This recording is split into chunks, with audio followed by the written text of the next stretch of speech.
వినగానే సగటు ఓటరు ముఖంలో వెలుగొస్తుంది. కానీ ఆ వెలుగు వెనక దాగున్న చీకటి నిజం ఎవరికి తెలుసు?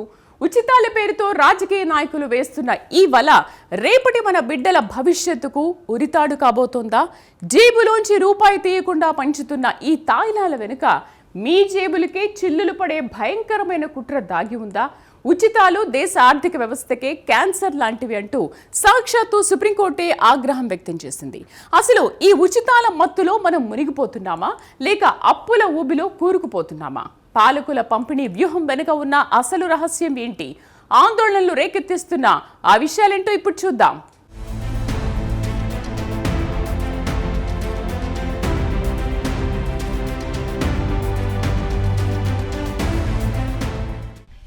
ఫ్రీ ఫ్రీ ఫ్రీ వినడానికి ఎంత ఇంపుగా ఉంటుందో భవిష్యత్తుకు అంత ముప్పుగా మారుతోంది. దీనికి ఆధునిక రాజకీయాలు పెట్టిన అందమైన ముసుగు సంక్షేమం. నెలపుడితే చాలు అకౌంట్లో డబ్బులు, రేషన్ షాపులో సబ్సిడీ సరుకులు, ఉచిత కరెంటు, ఉచిత ప్రయాణాలు. స్వాతంత్ర్యం వచ్చి 7 దశాబ్దాలు దాటుతున్నా ఇంకా పేదలున్నారని రాజకీయ పార్టీలు పరోక్షంగా ఒప్పుకోవడమే ఇది. అయితే ఇక్కడ అసలు ప్రశ్న, ప్రభుత్వాలు ప్రజల జీవన ప్రమాణాల్ని పెంచుతున్నాయా, లేక తమ ఓటు బ్యాంకును పదిలపరుచుకునేందుకు వారిని శాశ్వత పేదలుగానే ఉంచుతున్నాయా? అప్పులు చేసి మరీ పంచుతున్న ఈ తాయిలాల వెనుక ఉన్న అసలు ఉద్దేశమేంటి? ఈ ఉచితాల మత్తులో తూగుతూ మనం మేలుకొంటావా, లేక మన ఆర్థిక భవిష్యత్తుకు చేతులెత్తేస్తామా అన్నది ఇప్పుడు దేశవ్యాప్తంగా మేధావి వర్గాల్లో జరుగుతున్న అతిపెద్ద చర్చ.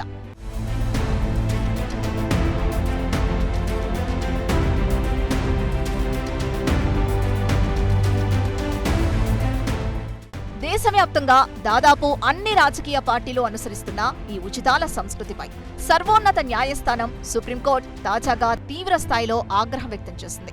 ఆర్థిక స్థితిగతులతో ఏమాత్రం సంబంధం లేకుండా అందరికీ ఉచిత విద్యుత్ అందించాలన్న తమిళనాడు విద్యుత్ పంపిణీ సంస్థ ప్రతిపాదనను విచారించిన అత్యున్నత న్యాయస్థానం పాలకుల తీరును కడిగిపారేసింది.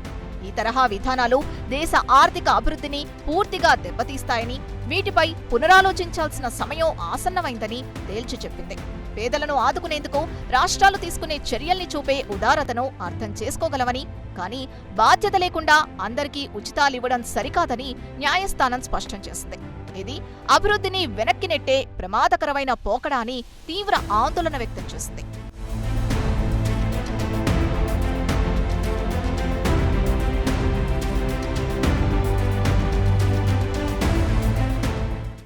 సుప్రీంకోర్టు ప్రధాన న్యాయమూర్తి జస్టిస్ సూర్యకాంత్ నేతృత్వంలోని ధర్మాసనం సంధించిన ప్రశ్నలు సగటు మనిషిని తీవ్రంగా ఆలోచింపజేస్తున్నాయి.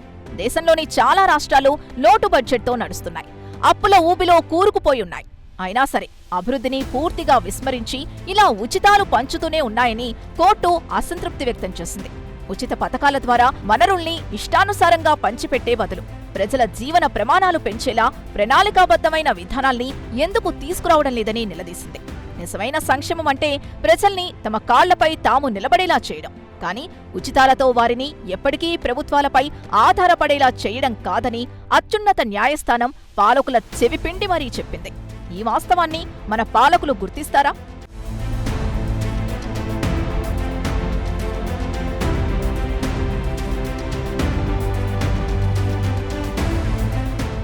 ఇలా ఇబ్బడి ముబ్బడిగా ఉచితాలు పంచిపెట్టడం వల్ల దేశ ఆర్థిక ప్రగతి కుంటుపడుతుందని, దీర్ఘకాలంలో ఇది ప్రమాదకరమని సుప్రీంకోర్టు హెచ్చరించింది.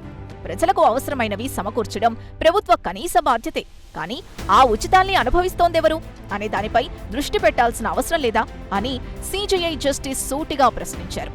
నిజంగా నిరుపేదలకు, కడుబీదలకు ఉచితాలిస్తే తప్పులేదు, కానీ స్తోమత ఉన్నవారికి, లేనివారికి మధ్య ఎలాంటి వ్యత్యాసం చూపకుండా కేవలం ఓట్లు దండుకోవాలన్న ఏకైక లక్ష్యంతో అందరికీ ఉచితాలు పంచిపెట్టడం మొదలుపెడితే అది కేవలం బుజ్జగింపు రాజకీయాల కిందకు రాదా అని కోర్టు నిలదీసింది.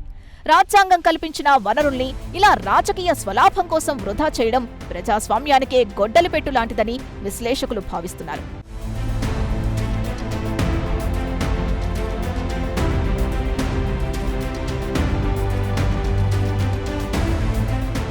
రాష్ట్రాల ఆదాయ వ్యయాలపై సుప్రీంకోర్టు చేసిన వ్యాఖ్యలు అత్యంత గంభీరమైనవి.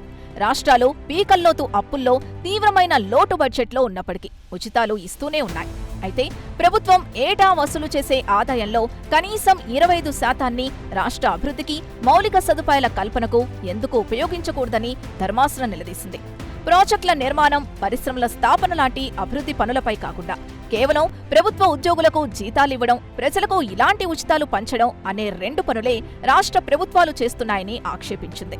సంపద సృష్టి జరగకుండా కేవలం పంపిణీ మాత్రమే జరిగితే ఆ రాష్ట్రం ఆర్థికంగా కుప్పకూలడం ఖాయం. ఈ హెచ్చరికలు విన్నాక కూడా సమాజం మేలుకుంటుందా, లేక తాత్కాలికంగా లాభాలకే చేతులెత్తేస్తుందా?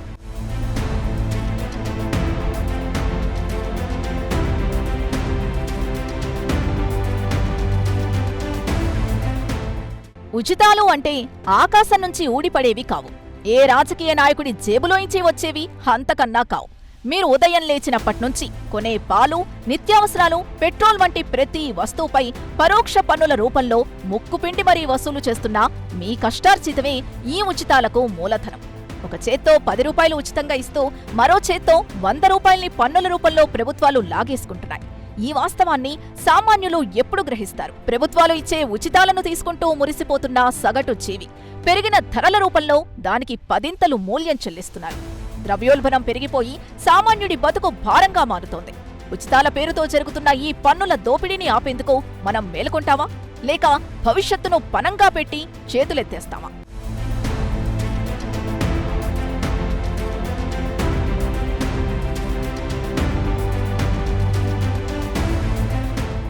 చూసారుగా, మనం ఉచితంగా పొందుతున్నాం అనుకుంటున్న ప్రతి పథకం వెనుక మన ముక్కు పిండి వసూలు చేస్తున్న పన్నుల కష్టం దాగి ఉంది. సుప్రీంకోర్టు చెప్తున్న వాస్తవం కూడా ఇదే. సంపద సృష్టించకుండా అప్పులు తెచ్చి పంచిపెడితే అంతిమంగా నష్టపోయేది సామాన్యుడే. ఈ ఉచితాల పందేరంలో అత్యంత దారుణంగా బలవుతున్నది దేశ యువతే.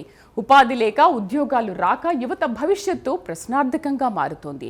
కేవలం ఓట్ల కోసమే రాజకీయ పార్టీలు ఆడుతున్న ఆ డేంజరస్ గేమ్ వల్ల రాష్ట్రాన్ని, దేశాన్ని ఎలాంటి ప్రమాదం పొంచి ఉందో ఇప్పుడు చూద్దాం.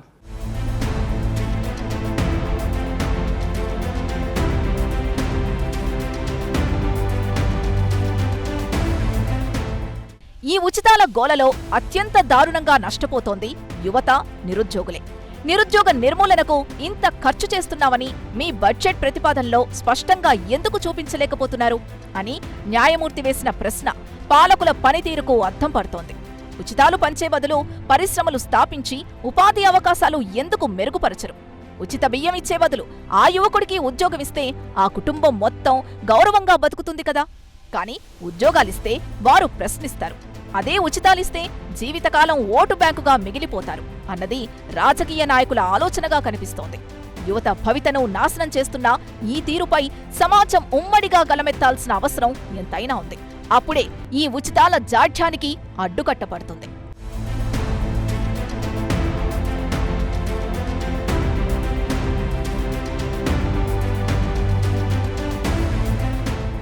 ఇది కేవలం ఒక తమిళనాడుకో లేక మరో రాష్ట్రానికో పరిమితమైన సమస్య కాదు.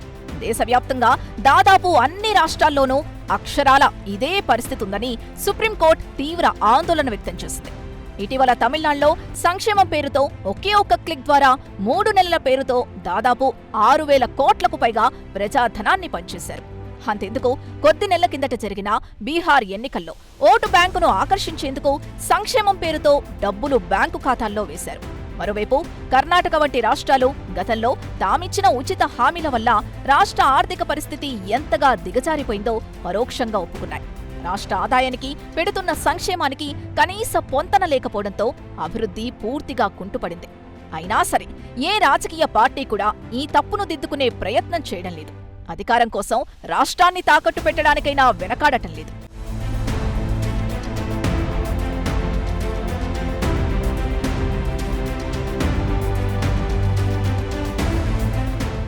త్వరలో దేశవ్యాప్తంగా 5 రాష్ట్రాల్లో అసెంబ్లీ ఎన్నికలు జరగనున్న నేపథ్యంలో సుప్రీంకోర్టు చేసిన ఈ వ్యాఖ్యలు అత్యంత కీలకంగా మారాయి. ఇప్పుడు ఫ్రీ అనేది రాజకీయ పార్టీలకు ఒక ఆట వస్తువుగా, ఓటర్లను కొనుగోలు చేసే ఆయుధంగా మారిపోయింది. ఎన్నికలు జరిగే రాష్ట్రంలోని పార్టీలు పోటీలు పడి మరీ ఉచిత పథకాలను ప్రకటిస్తున్నాయి. ఒకరు ఉచిత కరెంట్ అంటే, మరొకరు ఉచిత ప్రయాణం అంటారు. ఇంకొకరు ఏకంగా ఇంట్లో కూర్చుంటే నెల నెలా జీతం ఇస్తామంటారు. ఈ హామీలను అమలు చేయడానికి నిధులు ఎక్కడ్నుంచొస్తాయో ఎవరూ చెప్పరు. ప్రజల రక్తాన్ని పన్నుల రూపంలో పీల్చి తిరిగి వారి చేతికే చిల్లర విసురుతున్న ఈ రాజకీయ క్రీడను ప్రజలు ఎప్పుడు అర్థం చేసుకుంటారు? ఈ మాయాజాలం పట్ల మనం మేలుకొంటామా లేక చేతులెత్తేస్తామా?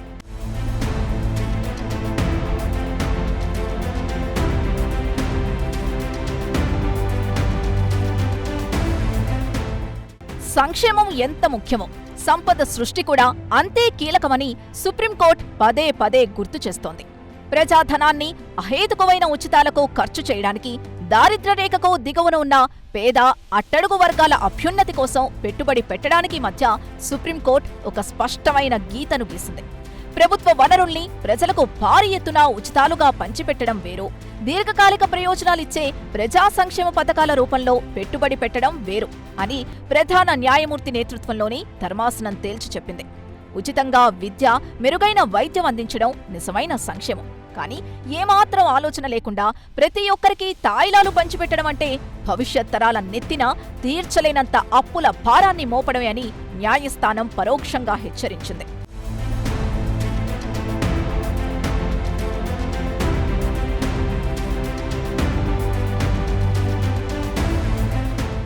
మిగులు ఆదాయాన్ని పేదలకు, సామాన్యులకు ఉచిత వైద్యం, నాణ్యమైన విద్య లాంటి సమ్మిళిత అభివృద్ధి ప్రయోజనాల కోసం ఎందుకు కేటాయించడం లేదని సుప్రీంకోర్టు వేసిన ప్రశ్న రాజ్యాంగబద్ధమైంది.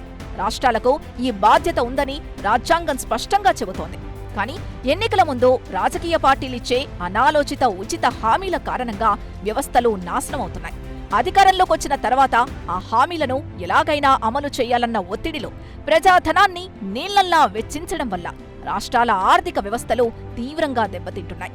ప్రభుత్వ ఆస్తుల్ని అమ్ముకోవడం, కార్పొరేట్లకు రాష్ట్రాన్ని తాకట్టు పెట్టడం లాంటి దుస్థితికి ప్రభుత్వాలు దిగజారుతున్నాయి.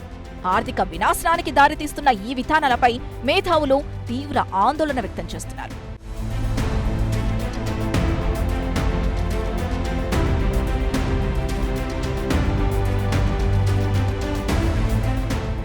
ఉచితాల మత్తులో తూగితే దేశాల గతి ఏమవుతుందో మన పొరుగున ఉన్న శ్రీలంక, పాకిస్తాన్ లాంటి దేశాల్ని చూస్తే స్పష్టంగా అర్థమవుతుంది.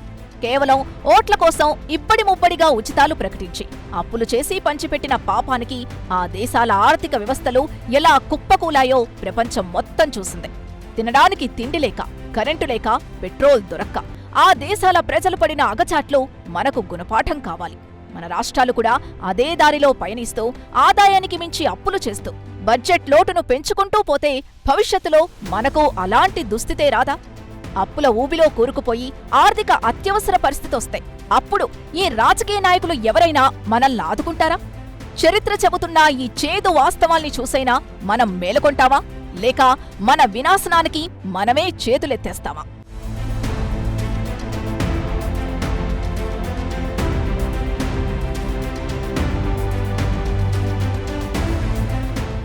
ఇదే అంశంపై దాఖలైన ప్రజా ప్రయోజన వ్యాజ్యం విచారంలో కోర్టు చేసిన వ్యాఖ్యలు రాజకీయ పార్టీల గుండెల్లో గుబులు పుట్టిస్తున్నాయి. ఎన్నికలకు ముందు ఓటర్లను ప్రలోభపెట్టేలా అహేతుకమైన ఉచిత హామీలిచ్చే రాజకీయ పార్టీల గుర్తుల్ని సీజ్ చేయాలని లేదా వాటి రిజిస్ట్రేషన్ను రద్దు చేయాలని పిటిషనర్లు కోరుతున్నారు. ప్రభుత్వ నిధులతో ఉచితాలు ప్రకటిస్తూ ఓటర్లను అనుచితంగా ప్రభావితం చేయడం వల్ల ప్రజాస్వామ్య ఎన్నికల ప్రక్రియ పవిత్రతే దెబ్బతింటోందని వారు ఆందోళన వ్యక్తం చేస్తున్నారు. ఈ తరహా రాజకీయాలు ప్రజాస్వామ్య విలువల మనుగడకే అతిపెద్ద ముప్పు. అసలు భవిష్యత్తులో రాబోయే ప్రభుత్వ నిధుల్ని ముందుగానే తాకట్టు పెట్టి ఉచిత హామీలివ్వడం, వాటి పంపిణీకి ప్రజాధనాన్ని వాడటం ఖచ్చితంగా రాజ్యాంగ ఉల్లంఘన కిందికే వస్తుందని విశ్లేషకులు చెబుతున్నారు.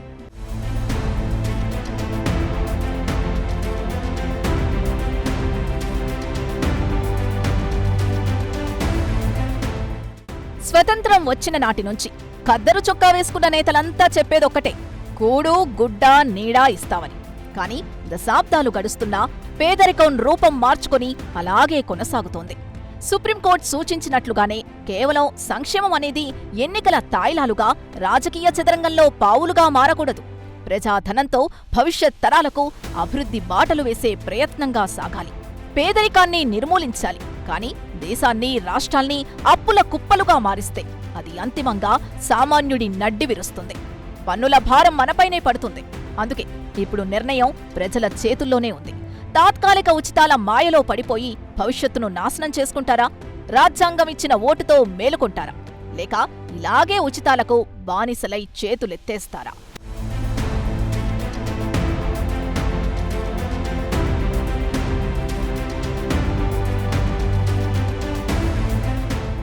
ఉచితం అనేది ఒక ఆకర్షణీయమైన ఎర. ఆ ఎరకు చిక్కితే భవిష్యత్ తరాల ఆర్థిక స్వేచ్ఛను కోల్పోవడం ఖాయం. శ్రీలంక, పాకిస్తాన్ లాంటి దేశాల పరిస్థితి చూశాక కూడా మనం మారకపోతే ఆ తర్వాత బాధపడినా ప్రయోజనం ఉండదు. నాయకులు తమ జేబుల్లోంచి ఏదీ ఇవ్వరు, మన డబ్బునే మనకు ఇస్తూ రాష్ట్రాన్ని అప్పుల పాలు చేస్తున్నారు. ఇది పాలకుల తప్పు మాత్రమే కాదు, ప్రశ్నించని మన తప్పు కూడా. ఉచితాల మత్తులో తూగుతూ తాత్కాలిక లాభాల కోసం భవిష్యత్తును తాకట్టు పెడతామా, లేక సంక్షేమం, సంపద సృష్టికి మధ్య ఉన్న తేడాను గ్రహించి మేలుకుందామా? ఆలోచించండి. నిర్ణయం మీ చేతుల్లోనే ఉంది. ఇది వాటి బర్నింగ్ ఇష్యూ. నమస్తే.